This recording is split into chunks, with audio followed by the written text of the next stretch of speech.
akselerasi Indonesia menjadi negara maju. Saya bersama narasumber saya, Pak Insinyur Alfiantono MBA. Selamat pagi Pak Alfiantono. Selamat pagi Pak.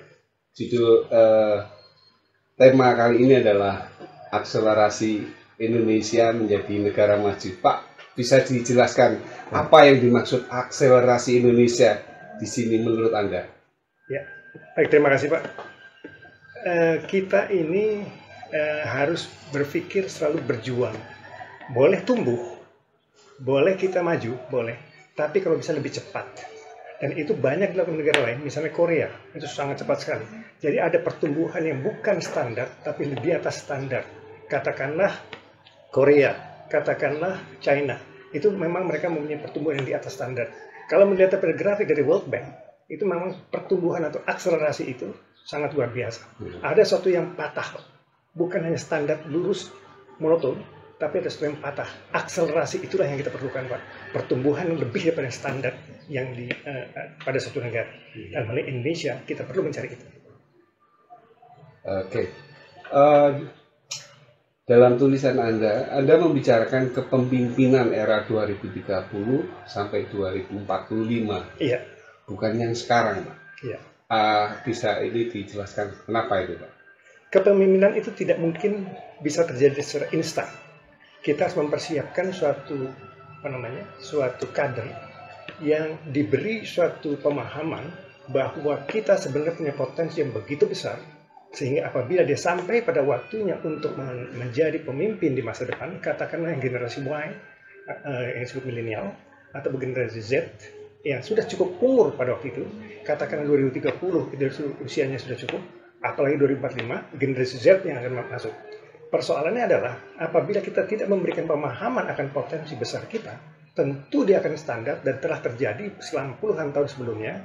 Begitu banyak potensi Republik Indonesia yang belum dikembangkan, belum didorong.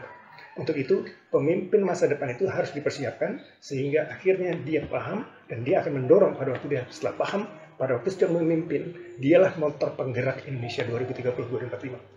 Oke, jadi saya tanda kutip tadi ada potensi, Bapak bicara potensi. Potensi Indonesia yang Anda maksud tadi itu apa? Seperti apa? Potensi Indonesia, Pak, itu begitu banyaknya, hebat. Kita ini karunia yang begitu besar dari Allah Subhanahu wa Ta'ala, begitu hebat. Begitu banyaknya. Tapi kita harus fokus. Kita harus tahu di antara potensi tadi, kita punya banyak sekali, yang mana sebetulnya kita pilih supaya kita fokus. Pertama saya akan mengatakan adalah fokus yang pertama adalah maritim. Maritim. Menurut data dan menurut informasi dari pemerintah resmi, itu adalah 1,33 triliun per tahun, Pak. Kalau kita kalikan kepada US dollar sekarang sekitar hampir 15.000, hampir 20.000 triliun per tahun. Pertanyaannya, apakah sudah kita dorong dengan maksimum? Data Bank Indonesia 2016 itu 4%, Pak baru. Yang masuk kepada pertumbuhan ekonomi 4%. Mungkin kalau Jepang udah lebih dari 20%. Yang kedua adalah pertanian. Apakah telah kita dorong pertanian kita dengan maksimum? Ini menjadi pertanyaan kita. Apakah telah kita melakukan ekspor? Apakah telah melakukan suatu namanya rekayasa dalam bidang pertanian? Buah kita menjadi buah yang tidak hanya tumbuh, tapi buah yang baik. Standar internasional misalnya. Yang ketiga adalah energi terbarukan. Potensi kita 400 gigawatt. Tapi kita baru bangun 10 gigawatt, 2,5%. Inilah perjuangan ke depan anak muda yang kita beri pemahaman sekarang, sehingga apabila nanti sampai waktunya dia akan gigih, dia paham, diberitahu sejak sekarang. Yang keempat adalah industri, mungkin mobil Bapak, handphone Bapak, lampu rumah Bapak, televisi Bapak, itu masih bukan buatan kita. Kenapa? Apakah kita tidak mungkin untuk membangun tersebut? Sangat mungkin. Kita punya banyak insinyur-insinyur Pak, dari berbagai universitas, dari ITB, ITS, itu sangat-sangat pandai. Persoalan adalah kita belum mempunyai arah ke sana, mari kita bikin arah, Pak. Pemerintah sudah bikin infrastruktur, mari kita isi infrastruktur dengan industri, Pak. Di sini kesempatan kita. Industri begitu banyak kesempatannya. Yang kelima adalah budaya, Pak. Budaya ini termasuk wisata yang juga sangat hebat. Yang kedua, Pak, kuliner. Kita punya 34 provinsi, satu provinsi saja 30, Pak. Maka kita punya 1000 macam kuliner, Pak. Amerika cuma 3, Pak. Amerika cuma spaghetti, Amerika cuma yang namanya pizza, ataupun hamburger. Kita punya 1000, Pak. Tapi apakah kita dorong? Apakah ada kita mau makan masakan Indonesia di London? Iya. Apakah ada kita makan Indonesia di Eropa? Tidak ada, Pak. Atau di Amerika? Tidak ada. Inilah, Pak. Thailand ada.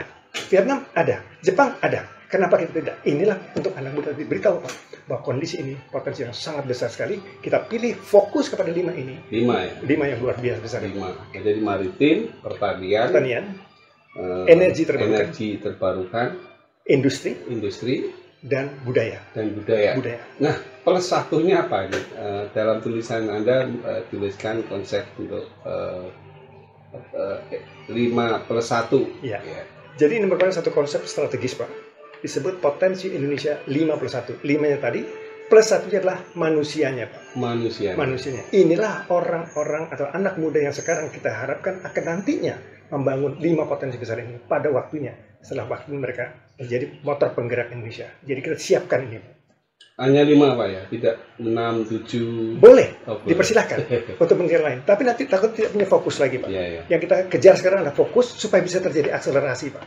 Nggak tersebar lagi, Pak. Oke.